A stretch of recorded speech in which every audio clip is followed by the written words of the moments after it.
kasih setia dalam segala perbuatannya. Tuhan dekat pada setiap orang yang berseru kepadanya.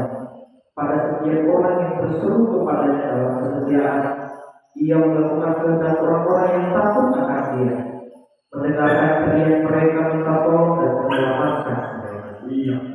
Sudah dikasih oleh Tuhan, Mazmur Daud, ya ketika dia menyampaikan puji-pujian kepada Tuhan, dia memberikan sebuah pengakuan, ya pengakuan kepada Tuhan, ya bahwa Tuhan itu hadir dalam segala jalannya dan penuh kasih setia dalam segala perbuatannya. Tentu kasih dalam Tuhan, Daud menuliskan ini berdasarkan pengalamannya dengan Tuhan. Ya, pengalaman hidupnya yang nyata, ya sebagai Raja Israel, bahkan sebelum dia menjadi raja, dia seorang penggembala kambing domba yang dipercayakan oleh orang tuanya, dan Daud tentu merasakan pertolongan Tuhan, merasakan kasih setia Tuhan, keadilan Tuhan, ya yang nyata di dalam pribadinya sampai kepada masa tuanya, saudara-saudara, ya sampai kepada masa tuanya bagaimana Daud merasakan pertolongan Tuhan. Dan tentu ini juga harus menjadi pengalaman kita sebagai anak Tuhan. Ya, kita harus memiliki pengalaman yang sama. Dan saya percaya bahwa kalau kita ada di saat sore malam ini, itu semua juga karena anugerah Tuhan. Semua oleh karena kasih Tuhan. Nah, dalam hal ini mari kita belajar dari kebenaran firman Tuhan. Ya, ada pesan Tuhan di sana, ya, bagi kehidupan kita. Ya, bahwa sesungguhnya Tuhan tidak pernah menipu kita. Ya, sesungguhnya Tuhan tidak pernah mendustai kita. Ya, bahwa janjinya iya dan amin dalam kehidupan kita. Ya, ayat yang ke-18, Tuhan dekat pada setiap orang yang berseru kepadanya. Saya percaya bahwa seruan-seruan kita pasti didengar oleh Tuhan. Ya, semua seruan jeritan hati, ya jangan pernah berkata mungkin Tuhan masih mendengar doa saya. Saya percaya Tuhan mendengar doa-doa kita. Ya, Tuhan tahu segalanya, tidak ada yang tersembunyi di mata Tuhan. Asal kita belajar untuk mengerti apa yang merupakan kehendak Dia.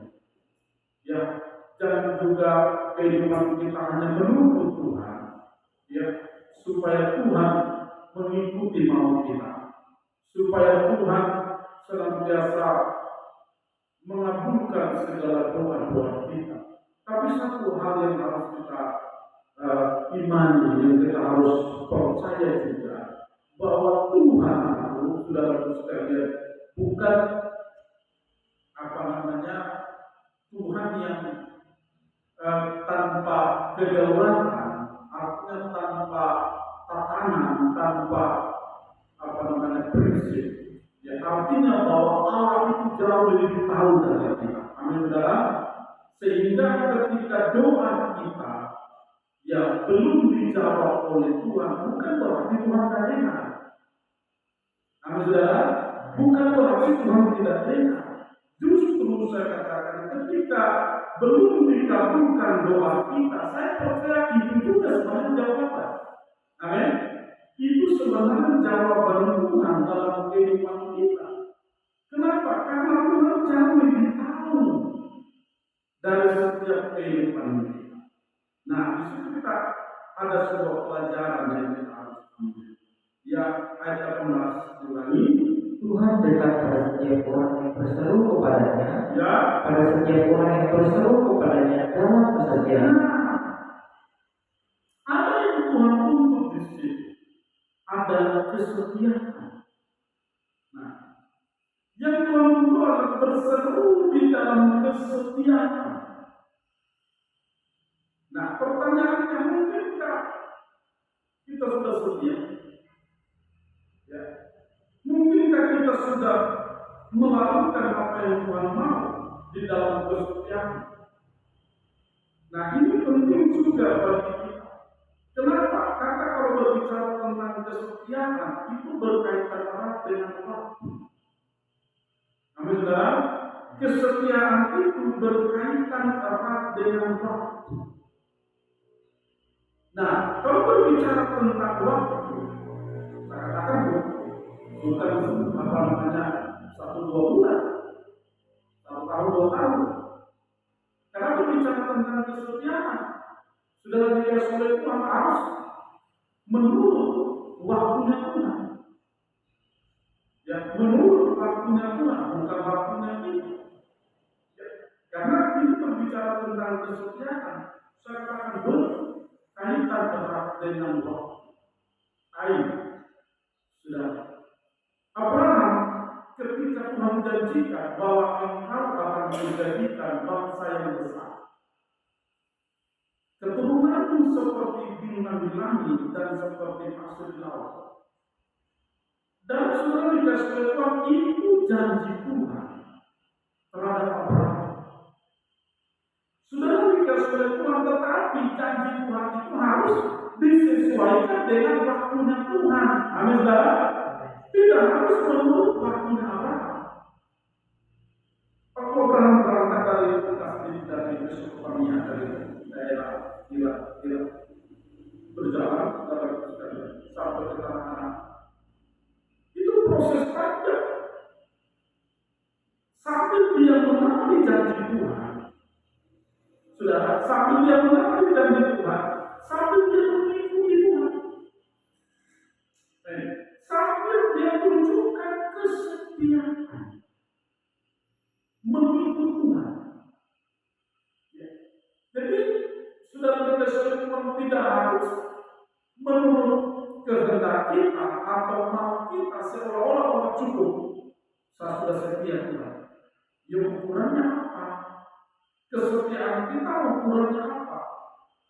Mungkin saya katakan tadi 1-2 bulan, 1 tahun 2 tahun. Nah, sehingga kita merasa cukup.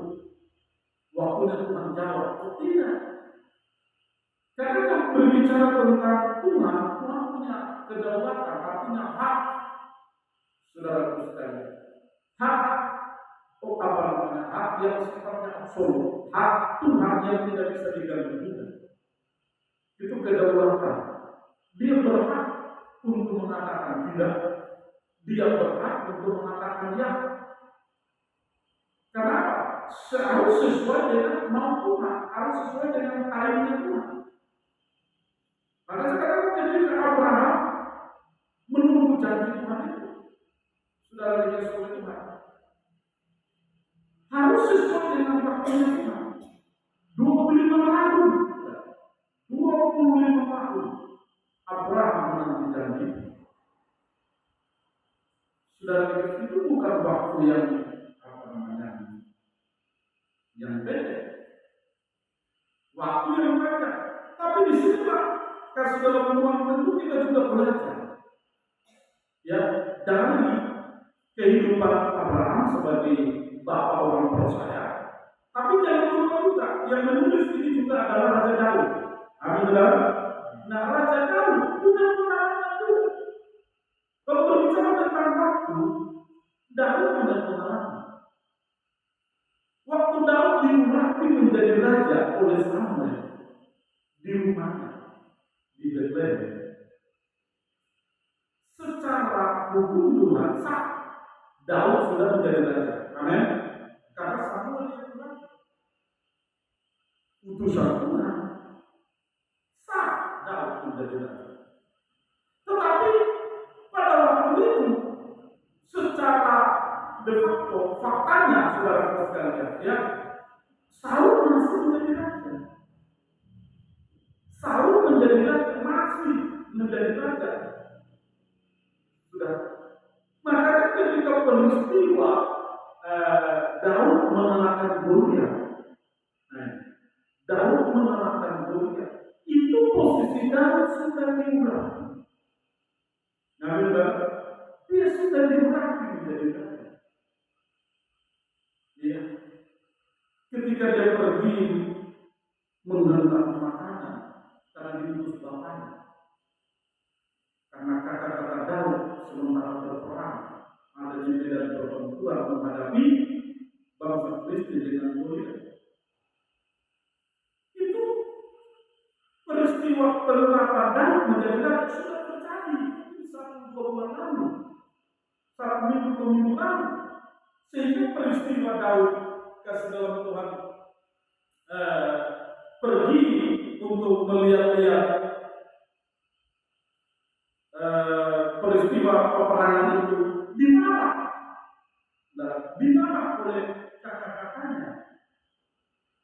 Ya, ketika Daud berjuang karena Daud disuruh mengantar makanan, ya, oleh bapaknya Isa. Jadi begitu Daud sampai di medan pertempuran, Daud tanya bagaimana caranya? Wah, kakak Daud, mana kecil bikin apa ini? Ya, kamu bikin apa? Ini sana, lihat kambing domba yang dipercayakan kepadamu. Kok kamu datang lihat ke sini buat apa? Pada posisi Daud secara hukum Tuhan dia sudah diurapi. Amin, saudara. Sudah diurapi menjadi raja. Tapi kan kita berbicara waktu. Amin, saudara. Berbicara waktu, Daud tetap menunggu waktunya Tuhan. Amin. Kapan dia harus menjadi raja? Kapan dia harus menggeser Saul sebagai posisi sebagai raja. Ini berbicara waktu. Nah, di sini kita melihat Daud tetap setia nggak? Daud tetap setia nggak kepada Tuhan? Dan kasih dalam Tuhan tidak ada juga di dalam percakapan dalam Alkitab mencatat bahwa Daud protes. Saya ini sudah raja. Saya ini sudah diurapi Samuel menjadi raja. Tidak ada juga. Dalam sekali. Daud tetap, istilahnya Daud tetap mengalir saja, menunggu waktu Tuhan. Amin, saudara. Dan Daud juga tidak langsung istilahnya mentang-mentang gitu, ya, karena dia sudah diurapi menjadi raja, langsung dia pergi kepada Saul, minta maaf ya. Kemarin minggu lalu itu saya sudah diurapi Samuel menjadi raja, jadi minta maaf. Oke, saya sekarang raja. Tidak. Kalau kita berbicara kesetiaan itu sangat penting. Harus menurut waktu Tuhan. Amin. Mungkin pergumulan selama ini sudah 2 bulan, 3 bulan, 1 tahun, 2 tahun. Engkau sudah berlutut lama, engkau sudah bergumul lama. Kok belum ada seolah-olah jawaban yang beri sudah sekali. Jangan kecil. Kenapa? Karena Tuhan jauh lebih tahu dari itu. Kita harus belajar setia, kita harus belajar tunjukkan kesetiaan kita kepada Tuhan. Ya. Kalau saudara baca di dalam 1 Samuel, coba saudara lihat, ya, sebelum Daud diurapi menjadi raja, Saul itu sudah ditolak oleh Tuhan. Secara hukum Tuhan, dia itu sebenarnya sudah dieliminasi, sudah diskualifikasi. Coba 1 Samuel 15. Ya, di sini sebenarnya, ya, coba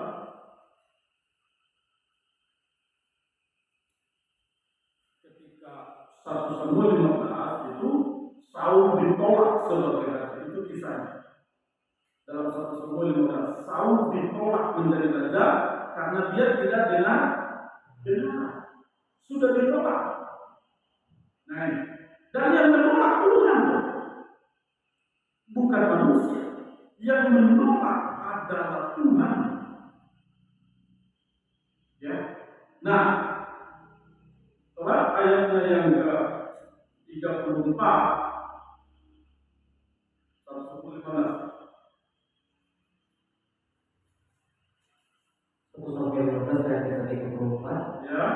Kemudian Samuel pergi ke Rama, tetapi Saul pergi ke rumahnya di Gibea Saul.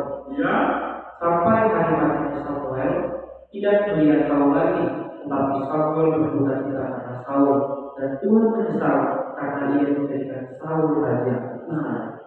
Tuhan menyesal. Kenapa?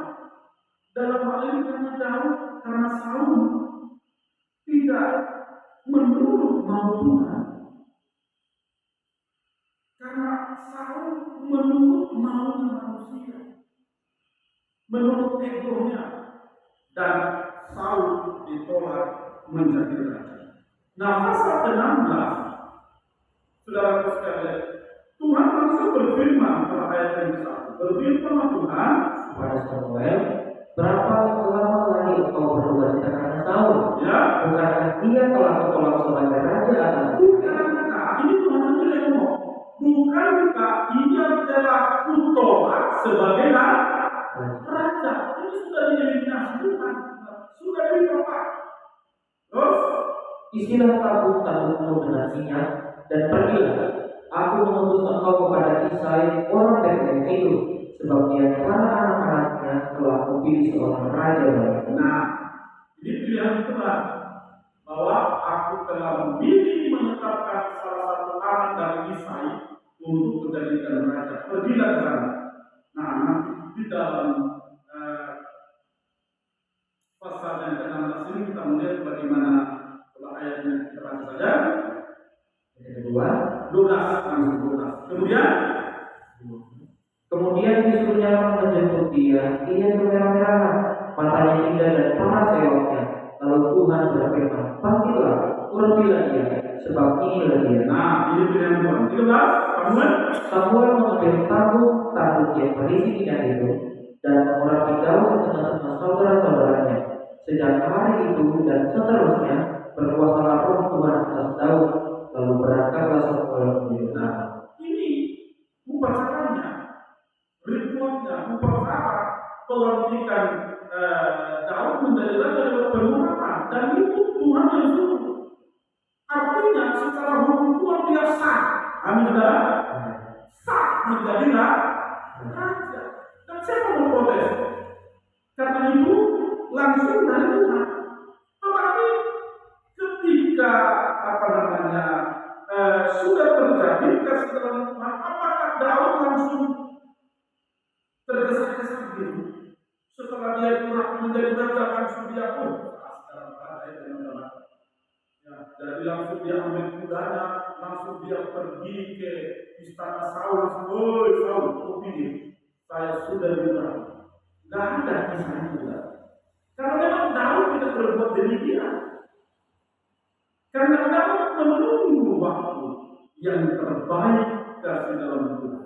Nah, coba ada sesuatu yang aneh di sini dalam peristiwa. Padahal Daud sudah ada. Nah, ini saya katakan begitu dalam. Ya, yang harus kita pahami. Coba pasal 16 ayat 19. Kemudian Saul mengirim suruhan kepada Isai dengan pesan, Ya, suruhlah kepadaku anakku Daud yang ada pada kami berbaik. nah, sudah ketika ada sesuatu aneh di sini. Coba saudara berkata, ayatnya yang 19. Suruhlah kepadaku anakku Daud yang ada pada kami berbaik. Berarti ternyata setelah Daud diurapi menjadi raja, dia masih tetap menyebarkan kami rumah. Amin, saudara. Dia masih tetap melakukan aktivitasnya. Karena ini saya katakan menunggu waktu. Setia nggak Daud? Nah, sudah sekalian, kalau mungkin sekarang kita ini kalau bupati kita setelah diangkat menjadi bupati, setelah diangkat menjadi gubernur, langsung dia kembali kepada dia tidak mau langsung biasa-biasa. Mungkin ya, hak konstitusi langsung begitu dilantik boleh langsung terus kita langsung kira ini saya sekarang sudah dilantik dari zaman. Tapi kan dia tetap mengeluarkan kami semua. Nah, ini keanehan pertama. Saudara sekalian. Nah, keanehan kedua, coba saudara baca sebelumnya. Lalu keledai yang dimuat roti, sekibat anggur dan seorang anak kambing, seekor anak kambing. Maka dikirimkannya itu kepada Saul dengan perantara Daud anaknya. Nah, 21 apa? Demikianlah Daud sampai kepada Saul dan menjadi pelayannya. Ya, Saul sangat mengasihinya dan ia menjadi pembawa sejarahnya. sudah tercapai. Aneh nggak? Dia sudah diurapi menjadi raja, tetapi masih menjadi pelayan Saul.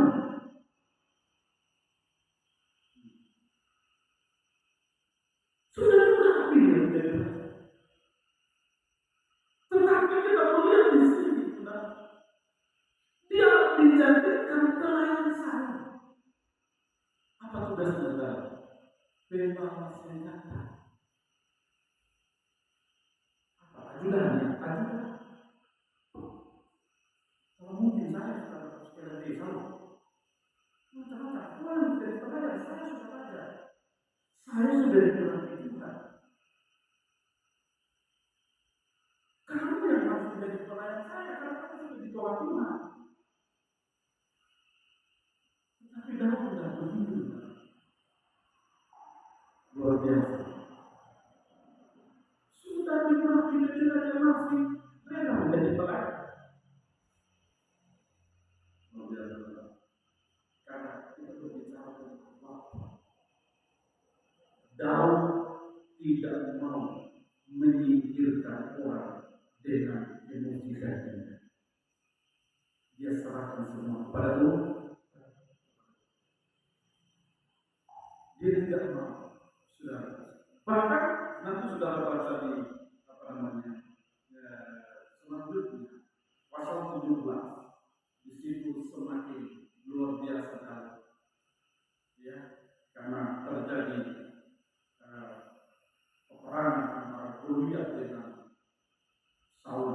Saul ketakutan. Saul tidak mampu. Kenapa? Karena roh Tuhan sudah tunduk daripada Saul. Maka dia takut untuk menghadapi Goliat. Nah, apa yang terjadi? Daud yang maju. Daud yang sudah penuh, yang sudah dikuasai oleh roh Tuhan. Ya, Daud yang maju. Daud pikir, sudah. Karena semua tidak ada yang maju. Termasuk kakak-kakak Daud yang sudah tentara tadi tidak berani. Makanya ketika Daud tanya, di mana dia? Ada kecil di mana sini? Kau tidak tahu ini bukan main, ini berapa ini? Ngapain berapa? Daud tidak merasa cuma panas saja. Jadi musuh, cuma panas saja. Begitu dia dengar itu Goliat menghina barisan Israel, menghina umat pilihan Allah. Daud naik kita. Daud katakan biarkan begini. Biarlah saya yang berdiri membantu. Ini tertawa. Ini benar tahu. Umur yang berdiri. Pergilah orang yang sudah pengalaman puluhan tahun dalam perang. Cuma pengalaman mengapa ini? Pengalaman mengembalakan kami domba. Mengatakan orang yang sudah ahli dalam perang. Kami saja ketakutan. Mau lagi. Daud bilang tidak. Dan dia buktikan. Goliat tumbang dengan nama Tuhan. Dari situlah nama Daud naik ke permukaan. Nama Daud mulai terkenal sampai adanya Saul beribu-ribu, tetapi Daud bermasalah. Nyanyian itu yang membuat iri hati, cemburu iri hati daripada Saul. Ini saya ini sudah mulai geser ini, Daud ini tambah hebat dia. Nah, tapi di sini kita melihat bahwa Daud tetap tenang. Daud tidak mau ikut daging untuk berambisi untuk menggeser Saul. Di sini kita melihat Daud berserah kepada Tuhan. Daud mengalir saja, mengikuti waktu Tuhan yang terbaik. Amin, saudara. Menunggu waktu Tuhan yang terbaik. Saudara, sekali itu masih panjang, saudara, ceritanya. untuk mendudukkan Daud menjadi raja. Itu masih proses, ya. Masih proses luar biasa. Dan ini juga menjadi pelajaran buat kita. Ya. Dan nanti Saul itu mati di peperangan. Mati sendiri di peperangan. Dan bukan Daud yang bunuh. Ya. Daud tidak ada niat dalam sekalian berbuat membunuh Saul, enggak. Karena itu bukan ide daripada Daud. Ya. Daud tidak berani, bahkan berapa kali Yoab bunuh untuk membunuh Saul. Ya, tetapi Daud katakan jangan menjamah orang yang dia pilih. Daud tahu. Daud berapa kali dibunuh oleh Saul. Daud sangat dibenci oleh Saul. Tetapi di sini kita melihat bahwa Daud belajar kasih Tuhan untuk apa istilahnya menahan diri di bahasa yang tepat. Daud belajar menahan diri. Daud belajar menyerahkan sepenuhnya kepada Tuhan. Begitu juga saya dan saudara. Mari jangan pernah berhenti setia untuk kita berserah kepada Tuhan. Amin. Apapun Tuhan perbuatan kita, mari terus berserah kepada Tuhan. Serahkan semuanya di dalam waktu Tuhan. Jangan kita yang mengatur Tuhan. Ya, jangan seolah-olah kita yang harus mengatur Tuhan. Jangan. Tuhan tidak pernah salah. Ya, Tuhan tidak pernah salah dan tidak mungkin salah. Semuanya ada di dalam desain sempurna Tuhan. Kapan waktunya? Tugas kita adalah berserah dengan setia. Itu bagian kita. Ya, waktu serahkan semua Tuhan. Entah besok, lusa, minggu depan, atau kapanpun, percaya bahwa Tuhan jauh lebih dalam. Amin, saudara. Jangan kita percaya. Karena saya percaya bahwa waktu Tuhan itu yang tertinggal. Kita melihat bahwa Daud, ya, ketika mendengar Saul mati, sudah perhatikan ini salah satu yang luar biasa. Ketika Daud mendengar Saul mati, sudah pikir dia langsung bergembira. Ketika Daud mendengar kematian Saul, Daud bersedih. Padahal itu musuhnya yang memusuhi. Tapi ketika dia mendengar kematian daripada Saul, apa yang terjadi? Daud itu bersedih juga. Daud sangat sedih dan kalau saudara baca dalam peristiwa luar biasa. Dan di sini kita melihat bahwa Daud bukan orang ambisi. Amin, saudara. Bukan orang ambisius. Ya. Dan Daud tidak menaruh kebencian. Meskipun dia dibenci, tapi dia tidak merasa benci. Ya. Kalau orang lain kan, apalagi pengalaman politik, kan, wah begitu dia pindah, dimakan, mati dengan kita dulu.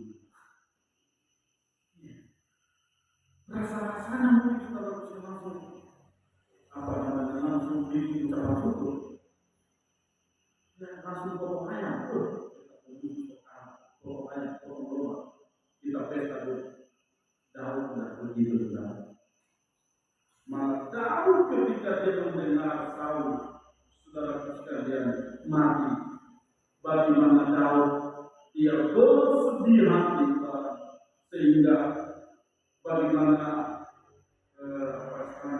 hati Daud seolah-olah bagaimana coba Samuel pasal yang pertama.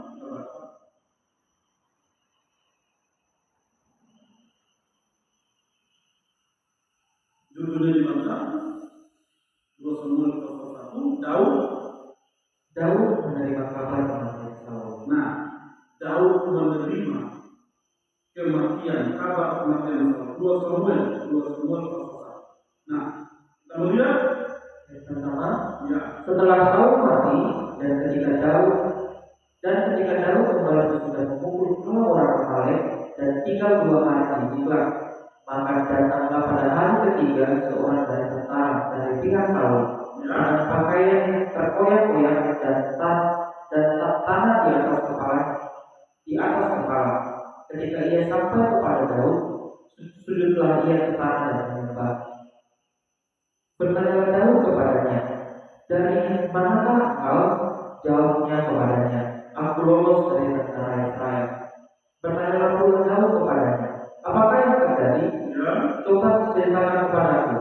Jawabnya, "Rakyat telah melarikan diri dari pertempuran. Bukan saja banyak dari rakyat yang gugur dan mati, tetapi Saul dan Yonatan anaknya juga mati." wow, terus Lalu Daud berkata kepada orang muda yang membawa kabar kepadanya itu, "Bagaimana kau ketahui bahwa Saul dan Yonatan anak sudah mati?" Orang muda yang membawa kabar kepadanya itu berkata, "Kebetulan aku ada di pegunungan Gilboa, maka kapal Saul bertelekat pada tombaknya, sedang kereta-kereta dan orang-orang berkuda mengejarnya. Ketika menoleh ke belakang, ia melihat aku, lalu memanggil aku, dan aku berkata, 'Ya Tuanku.' Ia bertanya kepadaku, 'Siapakah kau?' Jawabku kepadanya, 'Aku seorang Amalek.' Lalu katanya kepadaku, 'Datanglah kemari dan bunuhlah aku, sebab kekejaran telah menyerang aku, tapi aku masih bernyawa.'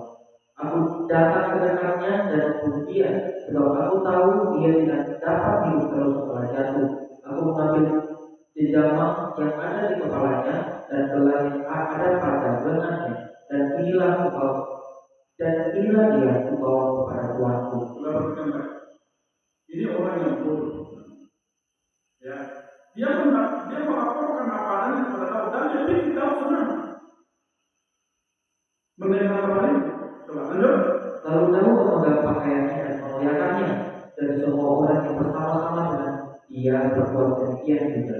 Dan mereka meratap, menangis, dan berpuasa sampai matahari terbenam karena Saul, karena Yonatan anaknya, karena umat Tuhan dan karena kaum Israel, sebab mereka telah gugur oleh pedang. Dan bagaimana? Apa yang dilakukan Daud? Berduka cita. Mendengar kabar daripada orang Amalek ini, Daud sudah mengoyakkan pakaiannya, sudah lihat, dan dia meratap menangis karena kematian Saul. Ya, di sini membuktikan ketulusan hati daripada Daud, tidak ada kebencian. Nah, nanti di sini kita melihat 13. Kemudian bertanyalah Daud kepada orang muda yang membawa kabar itu kepadanya, "Asalmu dari mana?" Jawabnya, "Aku ini anak perantau orang Amalek." Kemudian berkatalah Daud kepadanya, "Bagaimana? Tidakkah engkau segan mengangkat tanganmu memusnahkan orang yang diulang Tuhan?" Sudah benar. Dan Daud marah sama orang ini. Ya, dari mana kamu? Jawabnya, "Aku ini anak perantau orang Amalek." 14. Kemudian berkata Daud kepada, "Bagaimana tidak engkau segan mengangkat tanganmu memusnahkan orang yang diulang Tuhan?" Itu maksud Saul. Bukan kamu tega bunuh dia. Padahal itu Saul sendiri yang disuruh untuk bunuh dia. Tetapi di sini kita melihat dan Daud berkata, ayat 15, lalu Daud Memanggil seorang dari anak buahnya dan berkata, "Kemari, paranglah dia." Orang itu meparangnya sehingga mati. Nah, ini kita di sini kita melihat bahwa Daud bukan orang pendendam. Dia tidak membenci meskipun dia dibenci. Malah dia bela. Orang yang lebih luar biasa. Jadi saya katakan, kalau berbicara tentang kesetiaan, mari kita belajar. Kalau kita setia, saya percaya bahwa Tuhan yang terbaik.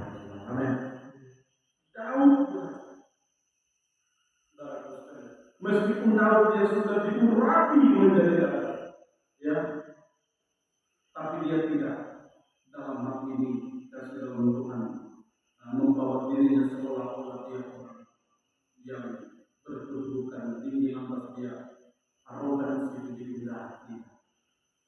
Ini pelajaran buat kita. Mari Bapak Ibu yang dikasihi oleh Tuhan, kita bawa hidup kita untuk berserah di dalam kehendak dan menurut mau kita. Tapi dia Tuhan sudah yang terjadi atas kita. Tuhan memberkati. Haleluya.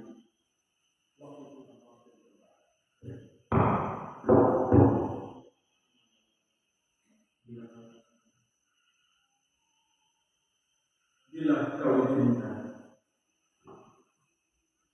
sesuatu,